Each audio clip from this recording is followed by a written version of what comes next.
Chapitre 8. Le Seigneur, l'Éternel, m'envoya cette vision. Voici, c'était une corbeille de fruits. Il dit: Que vois-tu, Amos? Je répondis: une corbeille de fruits. Et l'Éternel me dit: la fin est venue pour mon peuple d'Israël, je ne lui pardonnerai plus. En ce jour-là, les champs du palais seront des gémissements, dit le Seigneur, l'Éternel, on jettera partout en silence une multitude de cadavres. Écoutez ceci, vous qui dévorez l'indigent, et qui ruinez les malheureux du pays. Vous dites: quand la nouvelle lune sera-t-elle passée, afin que nous vendions du blé? Quand finira le sabbat, afin que nous ouvrions les greniers? Nous diminuerons les fats, nous augmenterons le prix, nous falsifierons les balances pour tromper. Puis nous achèterons les misérables pour de l'argent, et le pauvre pour une paire de souliers, et nous vendrons la criblure du froment.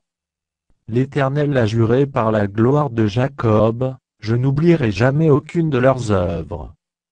Le pays, à cause d'elle, ne sera-t-il pas ébranlé, et tous ses habitants ne seront-ils pas dans le deuil?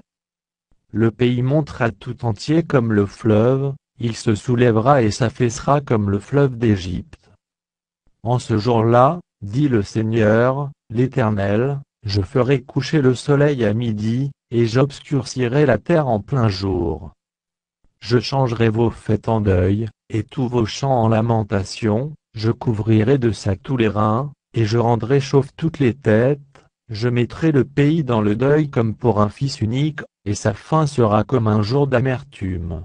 Voici, les jours viennent, dit le Seigneur, l'Éternel, où j'enverrai la famine dans le pays, non pas la disette du pain et la soif de l'eau, mais la faim et la soif d'entendre les paroles de l'Éternel. Ils seront alors errants d'une mer à l'autre, du septentrion à l'orient, ils iront çà et là pour chercher la parole de l'Éternel, et ils ne la trouveront pas. En ce jour, les belles jeunes filles et les jeunes hommes mourront de soif. Ils jurent par le péché de Samarie, et ils disent: vive ton Dieu, Dan.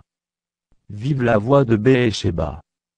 Mais ils tomberont, et ne se relèveront plus.